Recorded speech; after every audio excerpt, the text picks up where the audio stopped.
welcome to another episode of the Good Boy Podcast, the dog storytelling and memory and hopefully goofy stories and good memories times. I know that's a weird jumble, but I'm your host, Ilya Alexeyev, and I am joined with a friend of mine, Jackie D. What's up, Jack? Yo, Jackie D from the Bay Area, representing proudly. Happy to be here. And today we have, as backup, I guess is what we'll call it, my brother from the first episode, Dima. Hey. And then as a fan, we have Mikey, who is literally sitting here chewing a tennis ball. Dima, move the mic closer to him. The poster boy of the Good Boy Podcast. Representing. I don't know if you can hear that. studio. I don't know how well it comes up, but he is chewing a tennis ball. And yes, he is the poster boy. I'm exploiting him for all the pictures and all that kind of stuff. But anyway, we're not here to talk about him. But if you hear him in the background, that's him. But we are here today to talk about two of your dogs, Jack. You currently have two dogs. You have two Burmese mountain dogs. Jimmy and Polly. So do you want to talk a little bit about them and then can dive in? Yeah, they are two big, beautiful Bernese mountain dogs. They're 8 and 12. Jimmy and Polly. Polly's 12 years old, the matriarch of our clan. And Jimmy's 8, turning 9 this summer. And he's the little boy, the big baby dog. Little Prince. Yeah, exactly. Big Prince. He's the a very needy dog, loves attention, and we're happy to spoil them. Yeah. So we've had a couple of different episodes, but going back to dogs who I've met, I've met them a few times, not as much as Dima has, but they are big and they are beautiful and they are cool and they are very nice. Do you know how much they weigh? I think they're over a hundo. They definitely have. Jimmy certainly. I think Jimmy might be 150. I'm not sure. Actually. Don't quote me on that. The tentative title of this episode is Big Jim. Yeah, I should look it up afterward. I may be grossly exaggerating. My dad is really the primary caretaker of those dogs. He really dotes on them. He spoils them rotten. Always taking them to the vet if there's even something slightly wrong. And taking them to the groomer as well. Very frequently. Every 2 weeks at this point, actually. Oh, geez. Yeah, because these Bernese mountain dogs, they have 2 coats, I learned. And so they need to be really, wiped clean of as much fur as possible, as frequently as possible, so that it doesn't mesh together and cause them pretty significant discomfort. Yeah, definitely. And as we're recording this is summer, so definitely got to keep them nice and cool. Yeah, they're very thankful. Every time they're able to go to the groomer.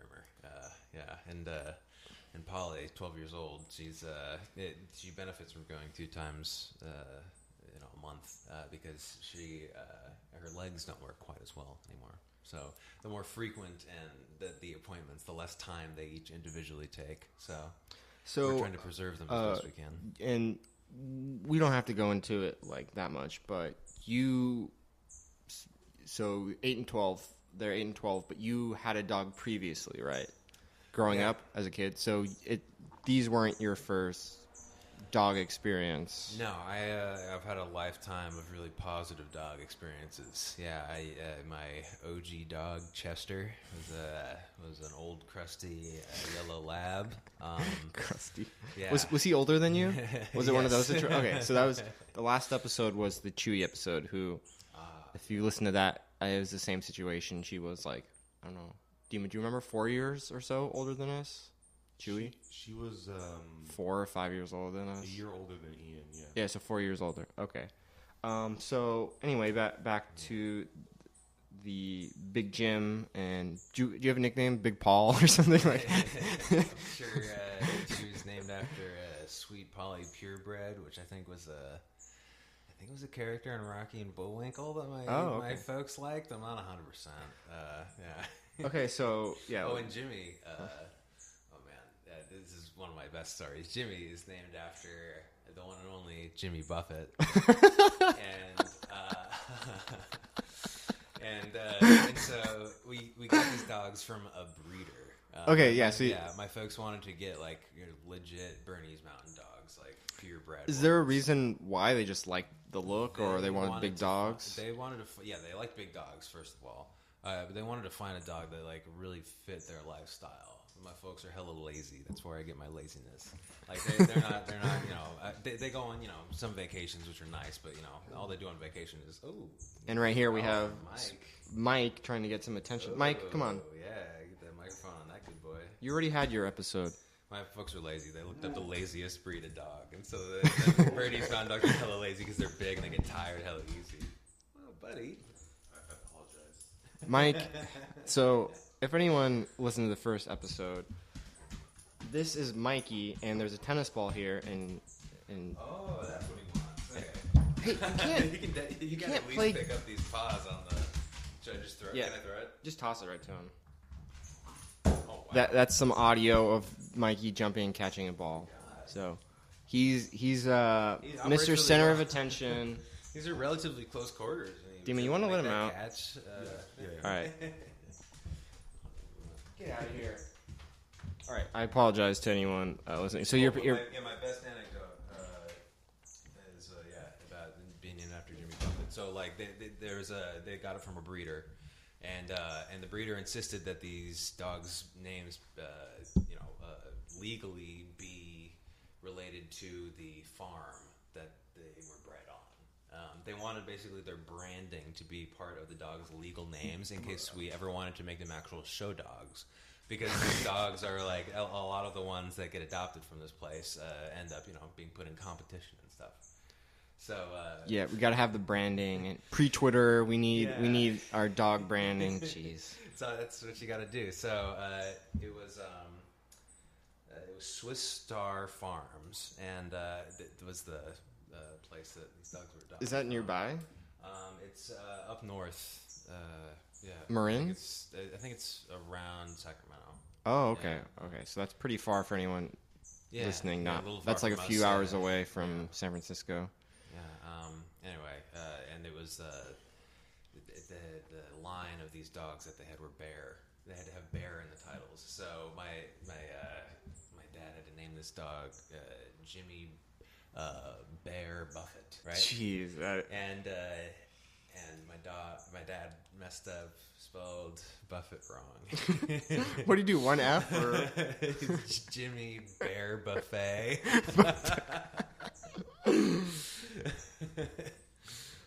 So I guess. Yeah, I can get that out if you want. Last name? If you want, just remind me. Yeah.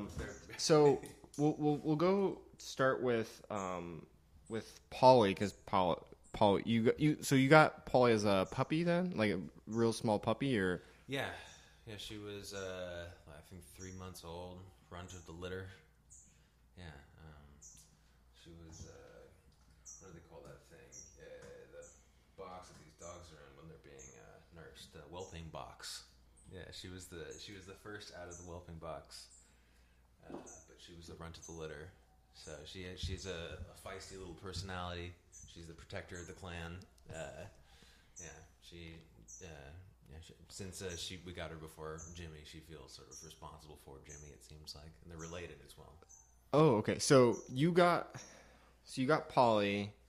So 12 years ago, she was a little pup.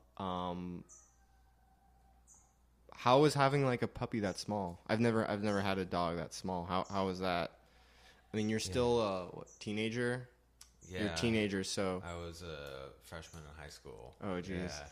Yeah, it was the cutest thing I'd ever experienced. Yeah, and walking that little puppy around town attracted so much attention too, because she was so cute.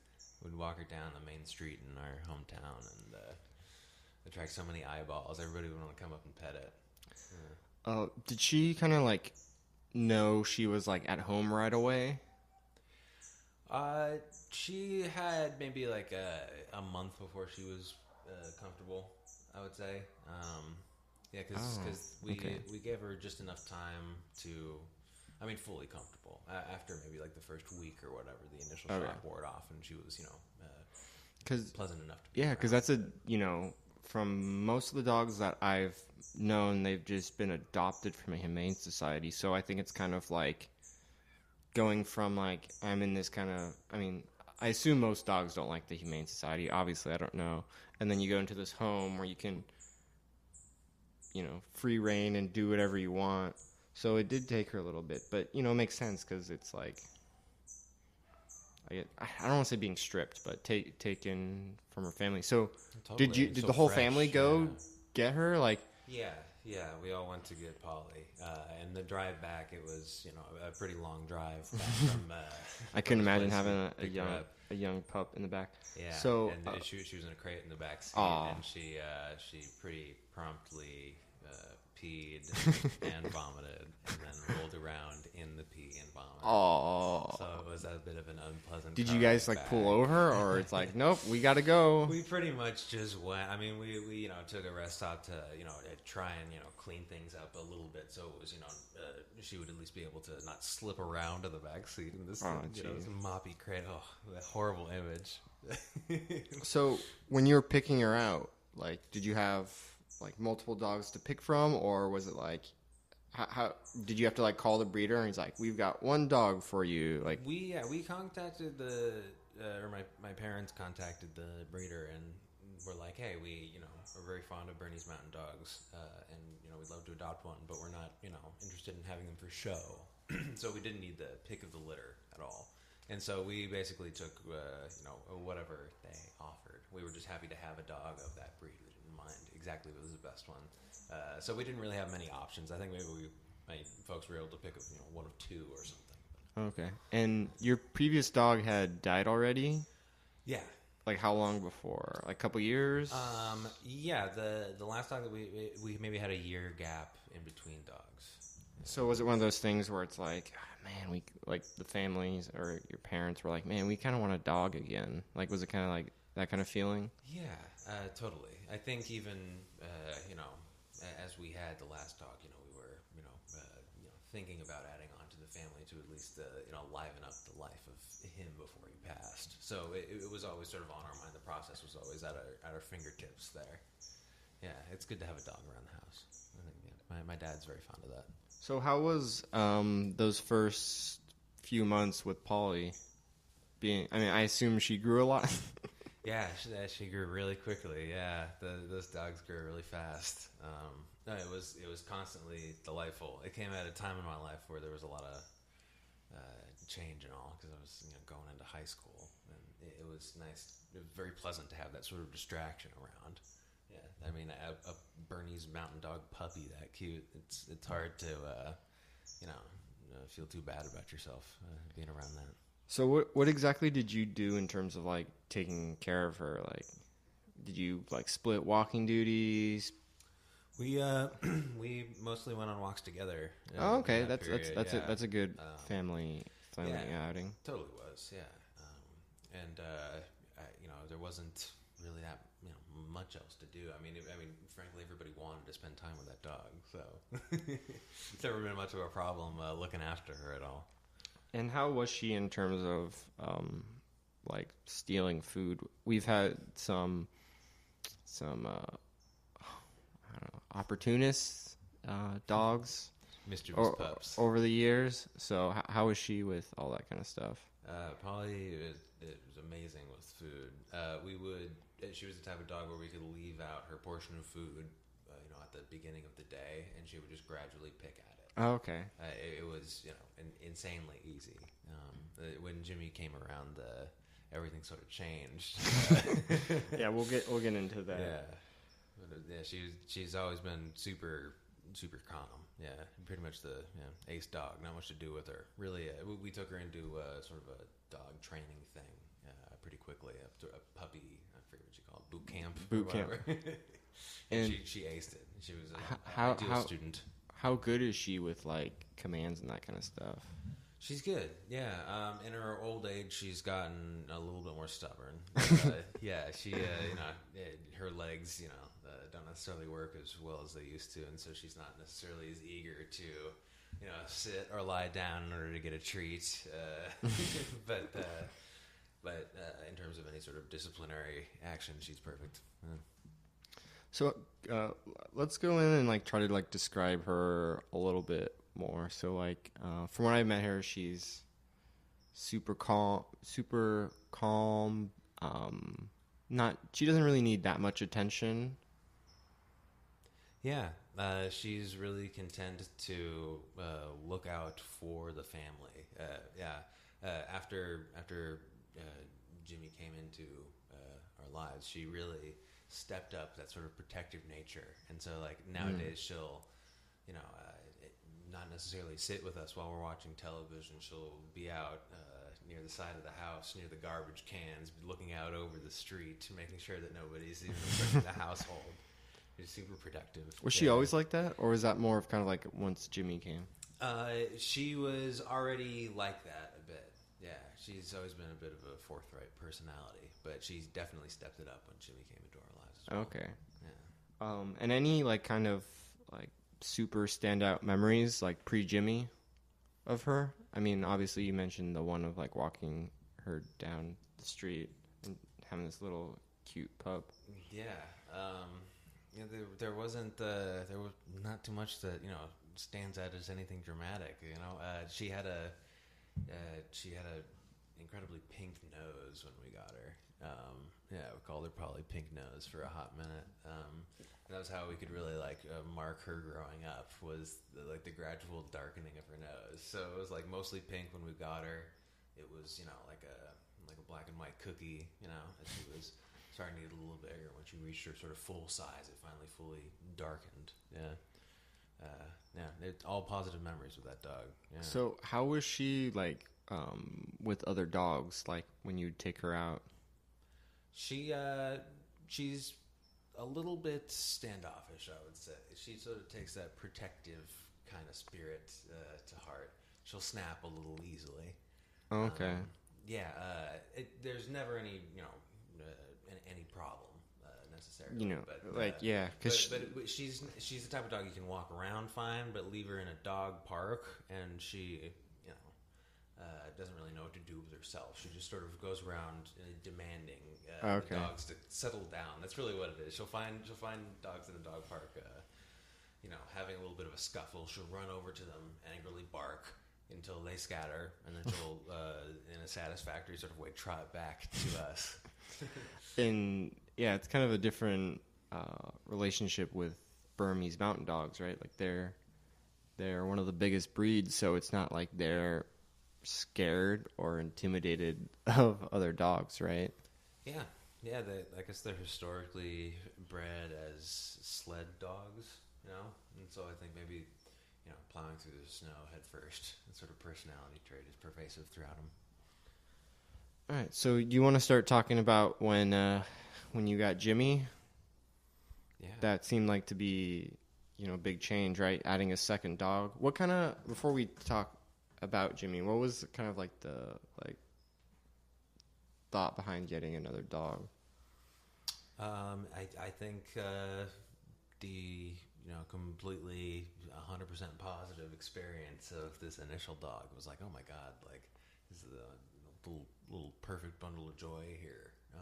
Aside from a little bit of potty training with Polly that took a minute, there was really nothing to complain about. So it almost just seemed like a natural step, and particularly like with me and my sister, heading off to college in not too long. I think that was also another factor. Oh, okay. Yeah. Sort of, why not flesh out the household a little bit? And having a boy dog to complement the girl dog fit the sibling scheme that I had. Yeah, it was just me and my sister. So did you get Jimmy from the same place? Yeah. And just as we were considering getting a new dog, the breeder, sort of sent out, I think, a mass email to all of her clients saying, like, hey, we unexpectedly had another litter of pups, and the reason it was unexpected was they had ordered from, I think, like Switzerland or Germany, another dog to come into the farm from like another line. Oh yeah. To repropagate the. Yeah. So all the dogs won't be incestuous and messed up biologically and stuff. They need to get different dogs from different families in order to do that. So they brought over this dog from another country, and it was in quarantine as it was getting all of its medical shots taken care of and everything. And so it was in quarantine at this farm, and it was separated by like a chain link fence from the rest of the dogs. And this like German stud that came to the farm to make babies found a dog on the opposite side of the chain link fence that struck his fancy, and they got it on through the chain link fence. Whoa! Yeah, that's crazy. Yeah, so, and that was Jimmy's origin right there. His origin story. Yeah, bumming through the fence. Jeez, do you know how many dogs are at this farm? Like a lot. I think the lady retired. Okay. Was she specifically Burmese Mountain Dogs? Yeah. Okay. Yeah, but there was probably 20 dogs at that ranch at any given time. Oh wow. Yeah. Okay. So, Jimmy, you get this email. Your parents are like, "Hey, let's get another dog." Like, how does that work? Yeah, it was already on their minds. It was already something they were considering. It was like, okay, let's take advantage of this. Totally. Yeah. Unexpected litter, or we can get a good deal. I don't know what sort of deal they got. But yeah, so they went out to pick up this dog. I didn't go with them the second time they were picking up the dog. They met the breeder in some other spot. It was like not the ranch they met it. It was like a field nearby, and they were like, okay, this is a little weird. Showed like a field. It's like is this a drug deal or something? Yeah, a dog. Maybe seemed like it, and yeah, so the breeder is there, and it's like, oh, okay, you're here, hey, and she does like a dog whistle, calls for the dogs, like, out of the hills in this nearby field, like the rustling of bushes, and all these Bernese Mountain Dogs come streaming down the hill. What? Dude, that sounds like some sort of like country, like some Western movie or something, or like pure. You got some like Bonanza music playing or something. When my dad described it to me, it sounded like Pokemon, or yeah, you're Pokemon. Seeing a rumbling in the grass towards that. that. Yeah, I'm just thinking about that. That seems so awesome. Like Jimmy and his mom came tumbling out of a bush, and they were like all muddy. And so my dad and mom had to sort of dry down this muddy dog as best as they could, and brought it back in the crate, back to San Francisco, and Jimmy was fine in the back seat. It was the opposite of the experience with Polly. He did not roll around in his own puke or anything. He just sort of was like yap all the way down, but not in a sobbing way. Yeah. How was he? 3 months, same age? Do you know? I think he was a little bit older. Because Polly, I think we wouldn't have regularly.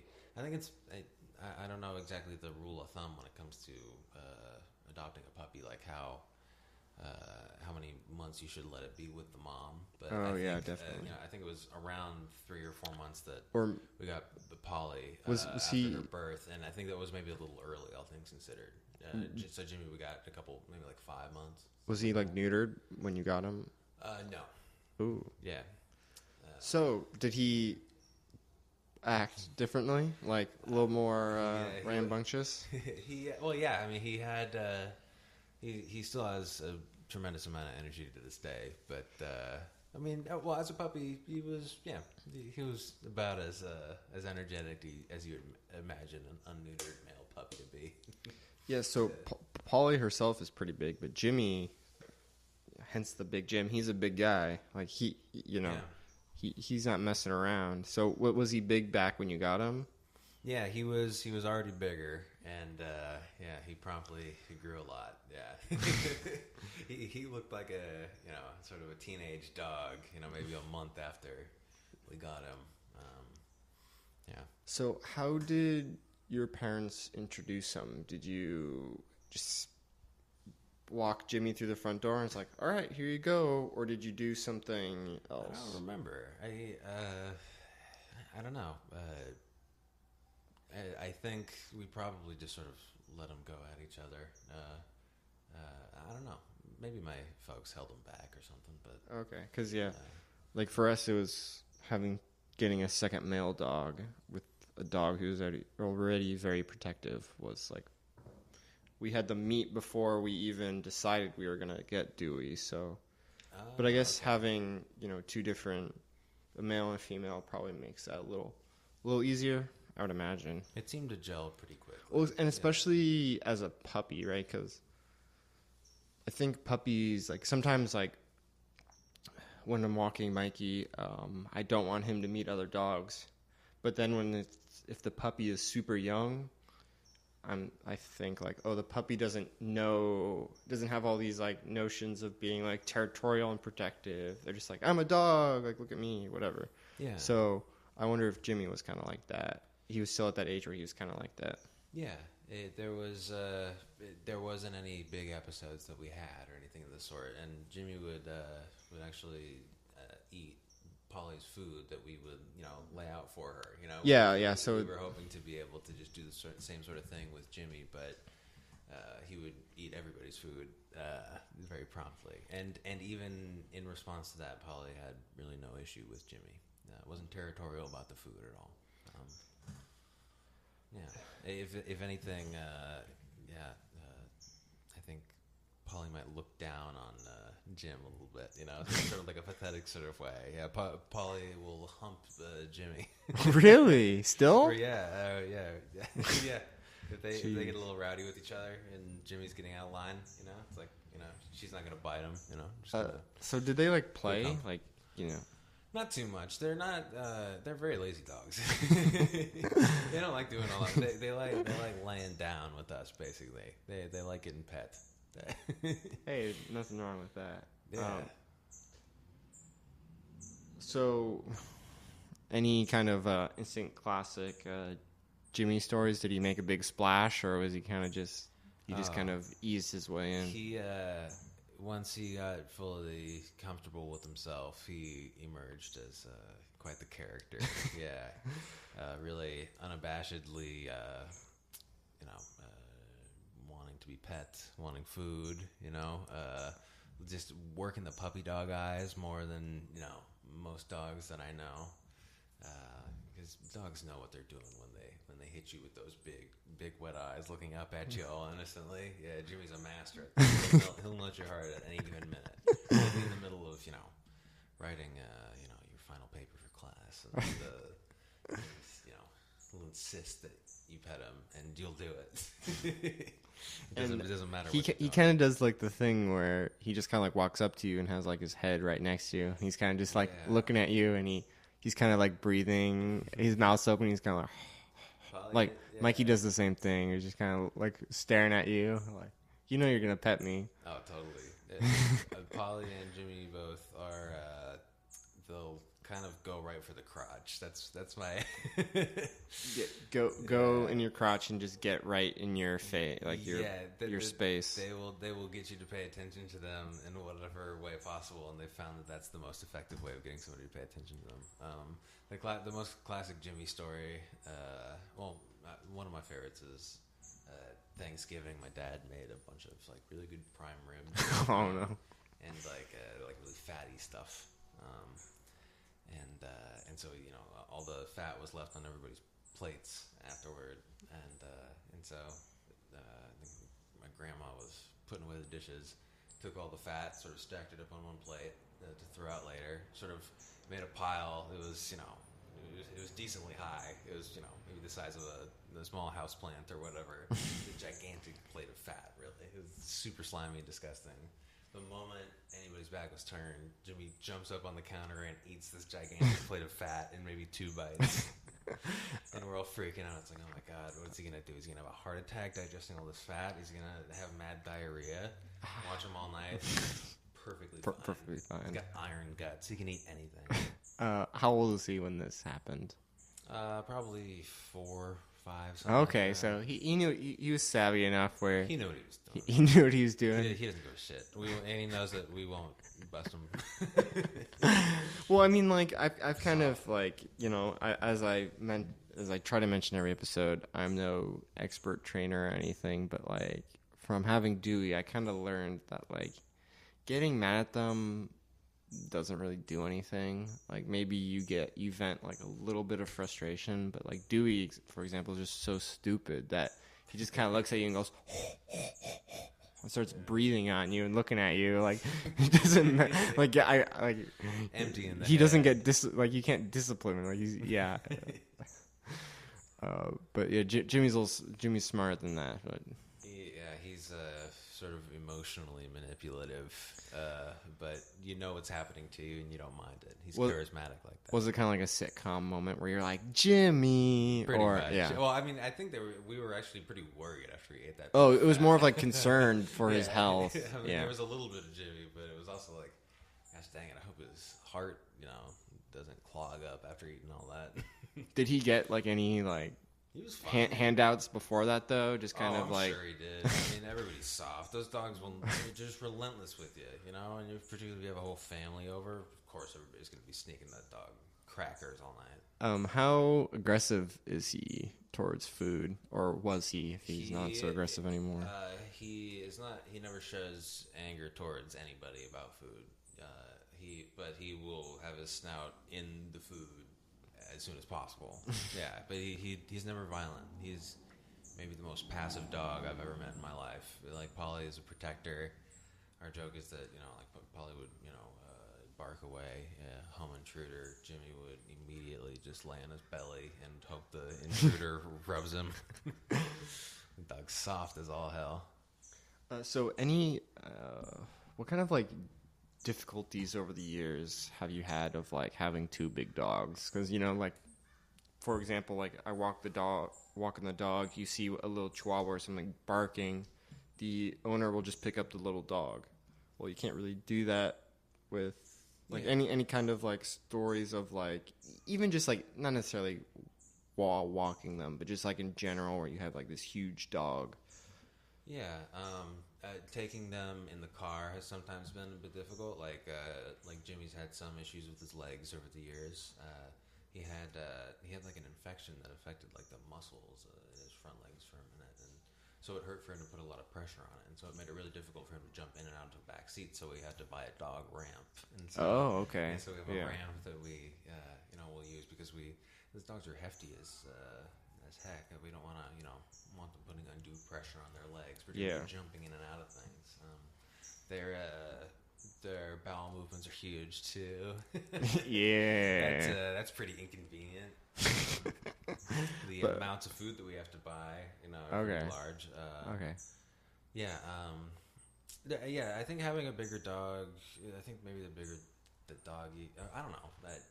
With small dogs certainly require a ton of care too. Like Lord knows, Chihuahuas have a bunch of health problems and all, but big dog requires a big amount of care. But we're willing to lean into it. Yeah. So you mentioned to me like before that they don't get a ton of like social time. I guess it's kind of hard for them to go for walks now, right? Dogs, you mean? Yeah, with other dogs. Yeah. They have a pretty regular companion in a Chihuahua named Sophie that's over most nights. Okay. During the week, this point, like probably half of nights. Okay, so that helps. Yeah, that's a little bit, but it's never seemed like. I mean, we socialize them so tremendously. Like every moment that we're in that house, they are being showered with attention. So it's never been too much of a problem. But if when it comes to my own dog ownership in the future, when it's not my dad really running the show, I think I would socialize my dog a bit more. So how long ago did you kind of just stop like taking him out, like for walks and stuff? Well, we'll take him out every once in a while, but they get pretty tired nowadays. boys. The stamina's not there. They're just about. I mean, Jimmy is at the upper age range for a Bernese Mountain Dog, and Polly is well past it. They're usually living to about 8. Okay, jeez. Jimmy's turning 9 this year, about like 12. And Polly's legs, like I mentioned previous, she has trouble standing up for prolonged periods of time. Just standing. Yeah, and Jimmy, he's had pretty frequent like back spasms over the last couple of years. That's like back problems are I think really common with big dogs. Yeah. And so since probably like 6 or 7, he's been out of commission a couple times because of his back. We've had to sort of knock him out with painkillers for extended periods of time. So yeah, that's I think one of the more driving factors for not taking them out that frequently. Yeah, I mean, and beyond that, they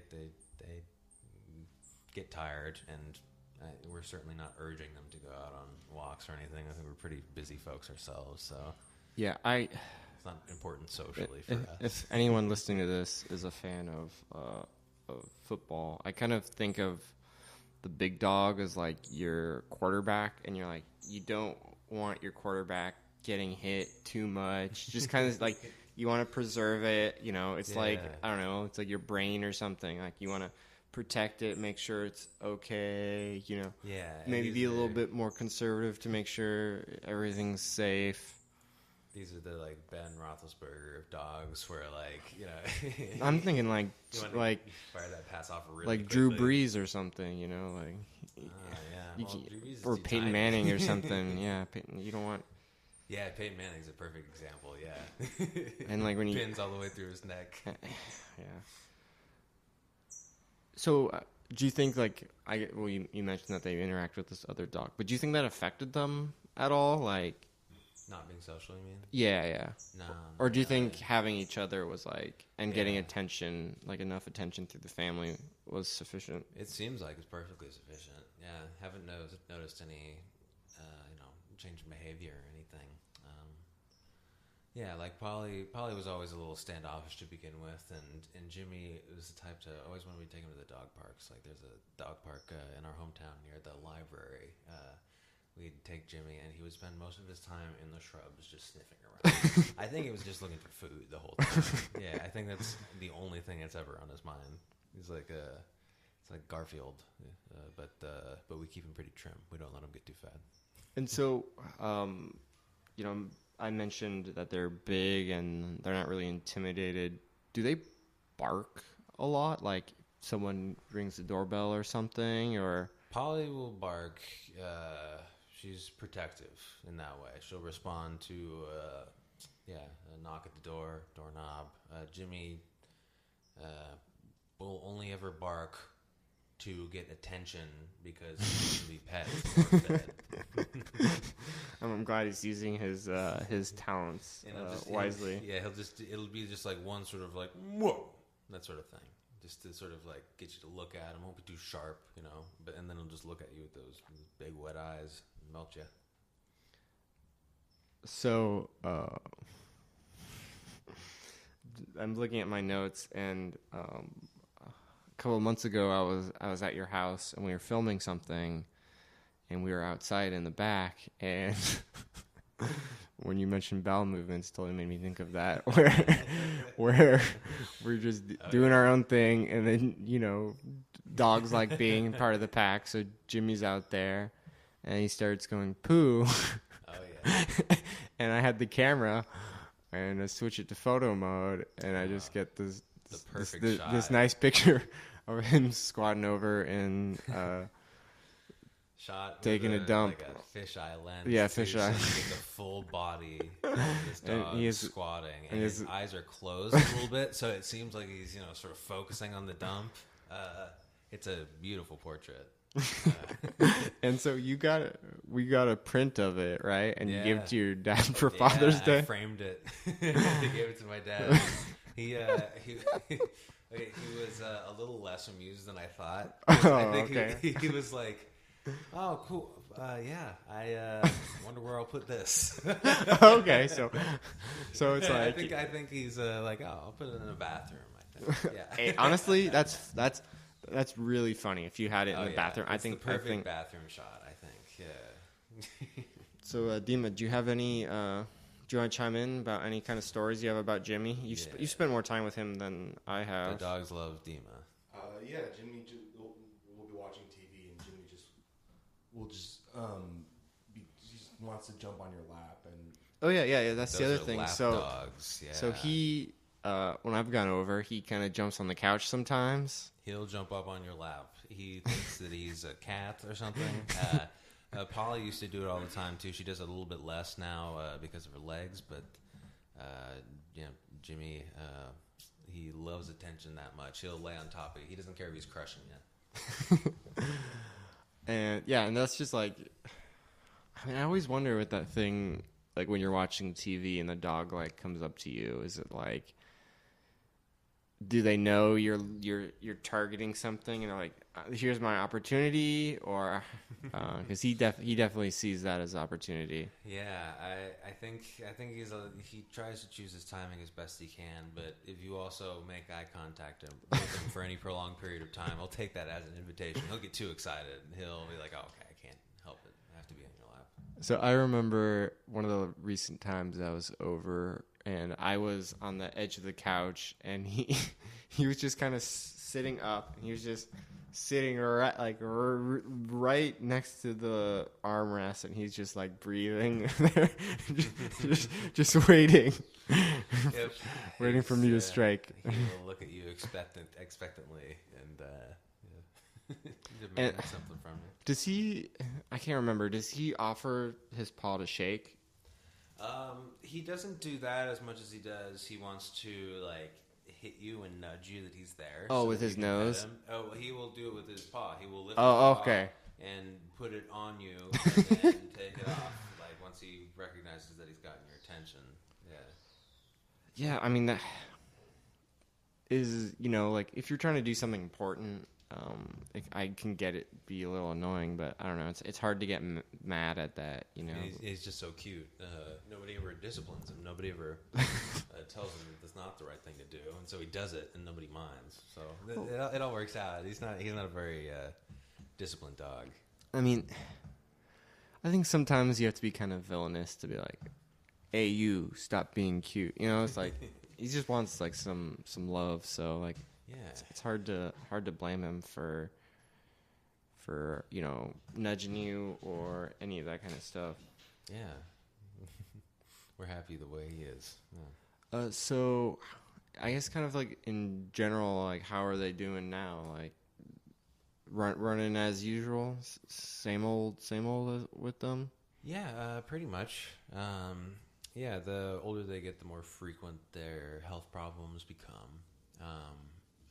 That being said, this lump on Polly's back, she had. Oh, is that recently, that same one when I was over last? I think so. Yeah. So what was that again? It was benign, whatever it was. It was some sort of pustulous infected liquid. We got her on like antibiotics and stuff. Yeah, she's all right though. Yeah, but more things like that happen frequently. Like Jimmy will have fatty lumps emerging on his body. Every time a new lump emerges, we're like, well, let's hope it's just fat. I'm not sure exactly how the dog body processes that, but I mean, like every time it's like, oh, we got to make sure it's okay. Yeah, I mean, this is obviously I heard this for humans, but like I heard like a stat like. The taller you are, the more likely you are to have cancer, and that's because you have more cells, right? So it's like, yeah, it could be. I imagine it kind of is the same kind of thing where you have this big dog. Same thing. That makes total sense to me. Yeah, sounds right.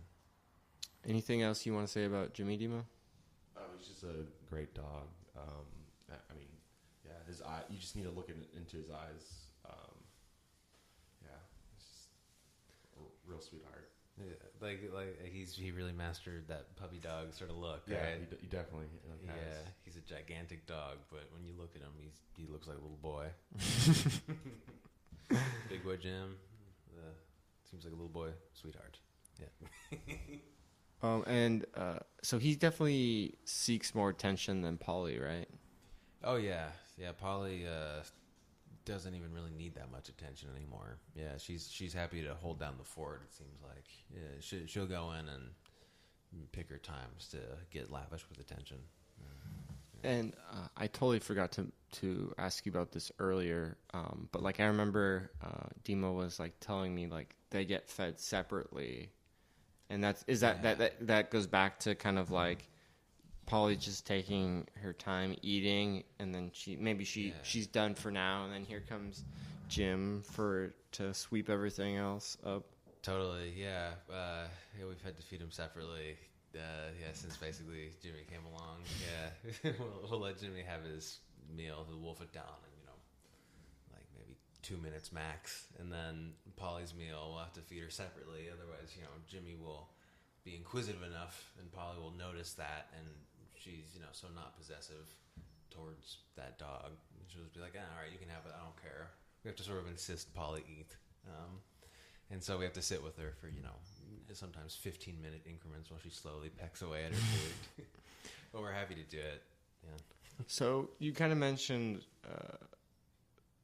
that, like, you don't really discipline Jimmy. And I was just kind of curious on, like, your kind of, like, take on that. Like, are you kind of, like, because sometimes, like, you see people and they train their dogs, like, extremely well. Like, people make their dogs sit at all the street corners and sit whenever they see another dog, whatever it is. What's your kind of take on, like, do you feel like it, we're treating him fairly, we don't need to, like, over discipline him? Like, what's kind of your feel on that? I think the dogs have just fit so well into our lives that there's not much that we really want to change. We ran both of them through the little puppy boot camp thing, so we got the basic commands down, the basic sort of respect that is required of a dog to its owner was established, and then after that, if there's not much to change, then I think it's unnecessary to mold the dog to fit your personality. I think as much as possible, it's best to let the dog's personality thrive in any way that it can. I mean, I definitely see that, especially like if you don't really take them out, Sure. And especially as like yours get older, it's harder for them to jump on the counter or other things like that, where it's like there goes, if you hear that barking, that's Mr. Dewey barking. So apologies for that. But so, because sometimes with Mike, I think like, man, I wish we spent a little bit more time like disciplining him, I don't want to say disciplining, training him better, because he's a smart guy, but sometimes I think he's too smart, where he's like, I know what you want me to do, but I'm going to do what I want to do. Do you kind of agree with that? Yeah, totally. A little manipulative. Yeah, like he is. Yeah, he totally is, and it's kind of like the Jimmy thing, where it's like he knows he can get away with it. Yeah. Well, like we call him Big Mike, so I guess any dog that you call big, they get a pass. So here's a free dog training tip: get a small dog, so you can't call them big, whatever. Just call them small. They're big. Small George. So because sometimes, like, I don't know, I think what you're getting at is like people want their dog to fit their personality exactly. Like for me, I kind of approached it as kind of like there's some, not give and take, but it's kind of like some molding on both sides, right? Yeah. Where it's like, for us, it's like, oh, we had to take Mike out 2 times a day, so we have to do that. We have to figure that out, like, because he needs that, or we have to throw him the ball or whatever. So like, we're more inclined to leave the back door open, just stuff like that. Yeah, it's your in a lot of ways, it's your ethical responsibility to be as accommodating as you can be. To treat another life as best you can. Dima, do you remember the Lena Dunham? Yeah, I remember. thing. Yeah, she got a dog, and it was really tough to train, and it just she was busy and she couldn't fit it into her life. She gave it back to whatever. And that's the right thing to do.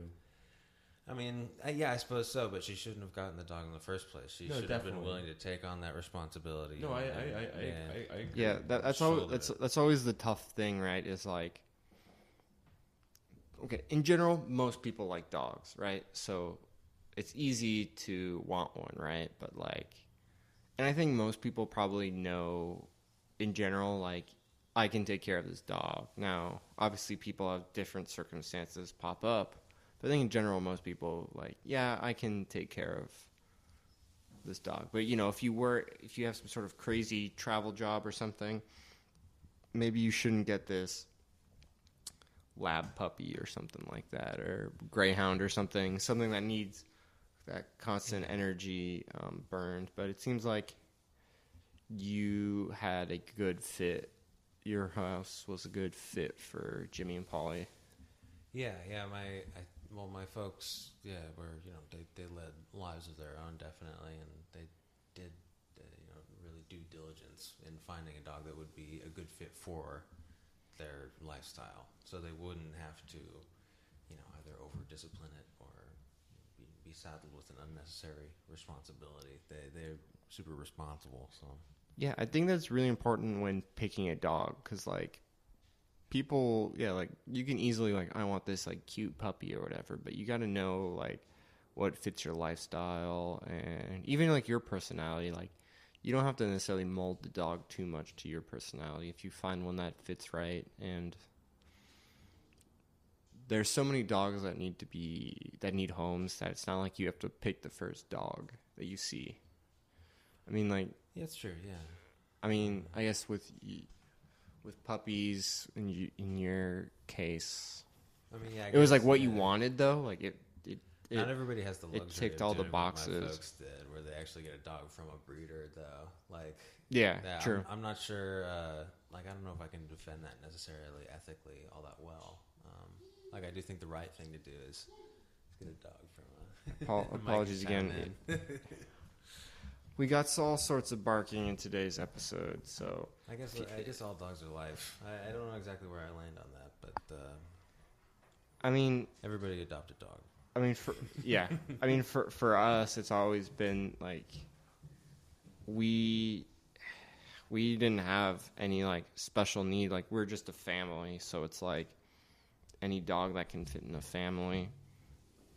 Yeah, we'll take. I mean, I like when I get mad at Dewey, I think sometimes I get mad at him, but then I think like we're probably one of the best places he could go to fit his need, where we almost always have someone home who can give him attention and can help take care of him and that kind of stuff. And I think that's like extremely important, like, yeah, with what you're talking about with Lena Dunham, like, that can be super selfish, to just take a dog and like, oh, I want a dog. And then you're like, oh, well, I don't want to have to deal with the responsibilities.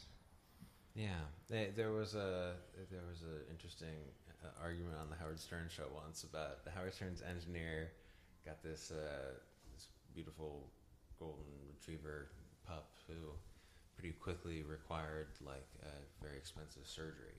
And it wasn't something, that the engineer's family could necessarily not afford. Yeah. But they were, immediately looking to, sort of pass the buck of responsibility and give the dog back to the folks that got it from, who, then they probably pretty promptly put it to sleep because not willing to shell out the thousands of dollars required for that surgery.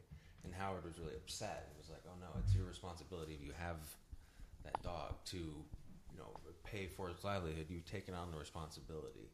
And so they had an interesting argument about it on the show.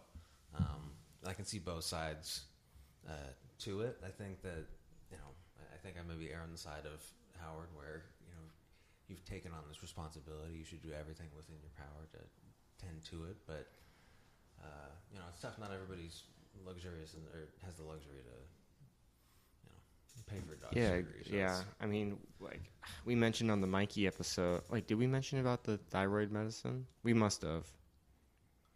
I believe so. Well, in case we didn't, or you didn't hear it, I think it was like the third day, and for Jack, the third day we got, I think it was the third day we got Mike. He ate my dad's thyroid medicine, and I was freaking out, and we got his stomach pumped ultimately, but like not everyone could do that and can afford that, but we don't know what's gonna happen to him. I mean, he was 9 months old, like. Yeah. We have no. And so he was drinking coffee. I don't think we told that story. he drank coffee too. Time. I know, but I think we forgot to mention it because there's so many Mikey stories. He loves a cup of Joe. Well, he was just too crazy at the time. But so it seems like, in your case, like Burmese Mountain Dogs were super, or a great fit. Yeah, perfect personality for my my family. Yeah, got some fireworks going. Yeah, on 4th of July. Yeah, we're recording this on 4th of July, so apologize for the sound, the background effects. That's not my poor editing. I'm trying to be funny or something. These are pops in the mic. But yeah, like trying to find like a dog that fits you, and like there's so many dogs that need homes that like you don't have to get, like I mentioned, you don't have to get the first one, and maybe if you're like, oh man, I'm trying to get this new job, and this new job may require me to do something different, then maybe hold off. Yeah, it's your responsibility to know that that's not the time to do that. Yeah. And like, yeah, like even so, like you went to a breeder, like not even everyone can afford. that was a big one. Not everyone can afford going to a breeder, right? For any kind of dog. Minority of people, I'm sure. Yeah, I wonder exactly. Like, there seems to be like a cool tradition of having these dog breeds, you know. And we have like the Westminster Dog Show on Thanksgiving. Is it? Yeah, I don't know when it is. I think it is. And it's cool, and you know, we love, you know, like, oh look, there's a pug, oh there's a basset hound, but I do wonder, like, ethically, if even that's the right move in the future. Do you think we should just let all dogs crossbreed, and so they just like all become one? I mean, for me, I don't really care. I guess I'm thinking of another thing about Polly. Was when I was over last, you were talking about her bump, that she was wearing a cone. Yeah. And she wasn't very coordinated. Oh man, she was not used to it. Yeah. Has she had one before? Maybe once. Jimmy has a cone pretty much every year at this point. Yeah. Jimmy's definitely used to it. Yeah, he's pretty injury prone. Yeah. He's a regular Percy Harvin. So, another football deep cut. And I don't know. Do you think, like, is he good? Is Jimmy good about walking with the cone? I mean, obviously you have a big dog, so he's good about it in that he will not get too dissuaded by his cone bumping into something, you know. So his spirit doesn't dampen, you know. He'll just plow his way through. So he breaks cones all the way to keep buying new cones. And the dog door like gets a little scuffed around the edges every time Jimmy has a cone, but he doesn't quite get it that it's like, nah, you gotta wait for us to open the door for you, but. Polly, on the other hand, was getting really discouraged when she had that. Yeah. She was like down in the dumps because she couldn't go anywhere, and she was too polite, too good of a dog to ram her head into anything. Yeah, and so you have a couple of sliding doors, and there's a screen door that's not connected. Yeah, it has a flap. That screen door, flaps open. What happened with that? Did they just one day? I think that didn't last long with Jimmy in the house. Yeah, he's too excited. He's too big. That didn't last long at all.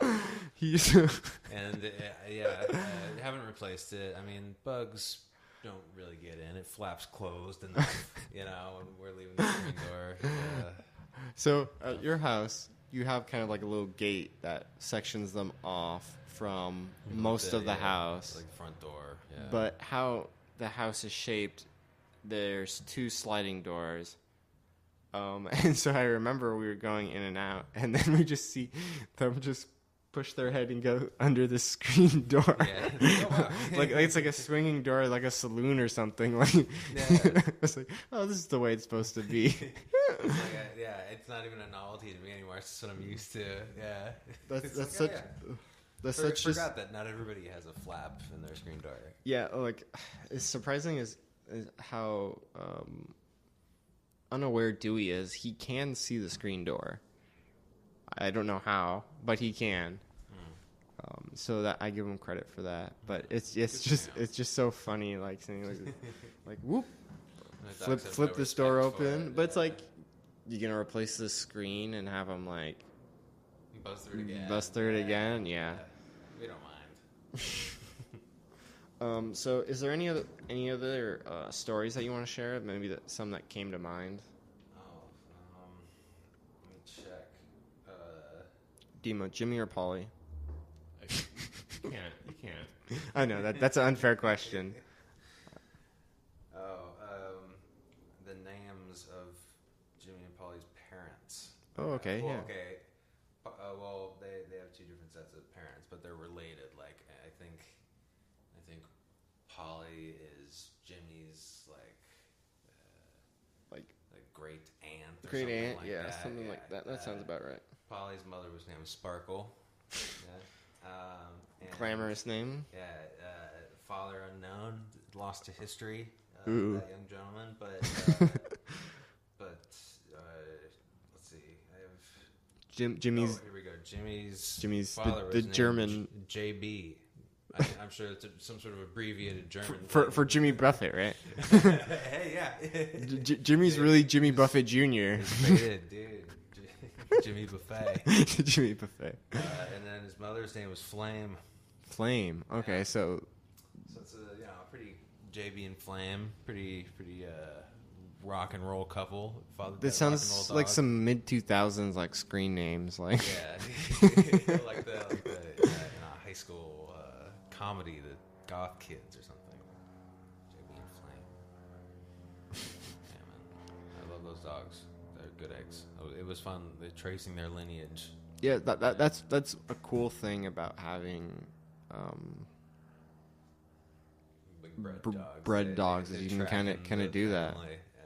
Because I'll see like a black lab and be like, Mike, that's your cousin or whatever. But it's like, or I usually say it's your friend. But we found a headshot, or it wasn't a headshot. It was like a full body shot of Polly's mother. Like it's a very romantic looking picture on a hillside. I mean, what else are you gonna do as like a dog breeder, right? Like you're like, you gotta take the cool shots of the dogs. Dima, you got anything else you want to add about Jimmy and Polly? Not really. They're just great dogs, and they're just a lot of fun to be around. Yeah, they make you feel welcome at your house.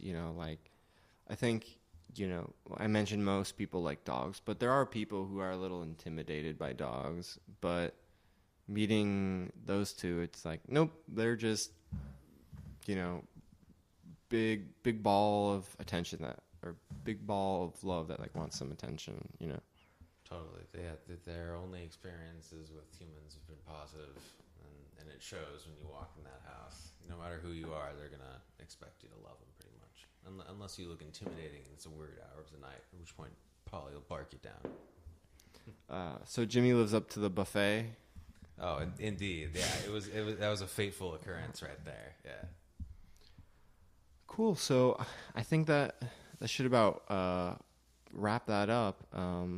Yeah, thanks for coming on and talking about your dogs, your I don't know, peas in a pod, whatever you want to call them. Yeah, the two amigos. two amigos. Yeah, thank you for having me. Yeah, and one thing that I wanted to mention is that you were working on like an intro and outro for the show. Yeah. So yeah, so I'll definitely throw that on to start with this episode, the fitting one to include that in. Cool. So do you have anything you kind of want to like?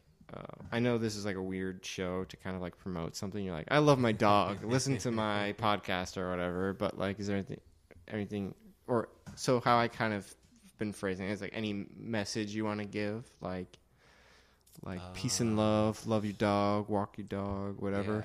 Yeah. Pet a dog when you're sad. Petting a dog is the best therapy. make eye contact with the dog, and all your worries are less likely to drag you down. That's what I have to say. Demon, I know you've already been on. Anything you want to say? Just be kind to dogs, and when you're walking them, let them smell the bushes, but not too long. Yeah, that's good.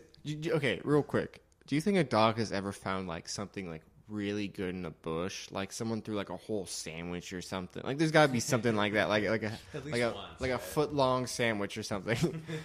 Throw a hot dog in a bush. Yeah, someone just threw it out a window and went in the bush, and then the dog goes in the bush and is carrying it in its mouth like a newspaper or a stick. Dog dream. Dog dream. Yeah, we gotta talk about dog dreams sometime. Dog All right. Well, thank you for listening. You can find me online at Ilya Alexiv, just my name, and you can find this show on virtually any platform. I think I'm on all of them, and so you pick your poison, whichever one you listen to. Just make sure you're subscribed there, and you will see these new episodes once a month. And you kind of spoiled my outro thing, is keep petting those dogs. So you kind of ruined it. But thanks for listening. And oh yeah, sorry, I forgot to mention the show is on social media at The Good Boy Pod. I will continue to try to post more pics. The goal is to have pics like more frequently than just like when the show goes up, so you can see some. I can send you. Yes, send some pics. I'm gonna post the one with Jimmy pooping because like perfect shot. I took the shot, so I'm gonna use it. So thank you for listening and keep petting those dogs.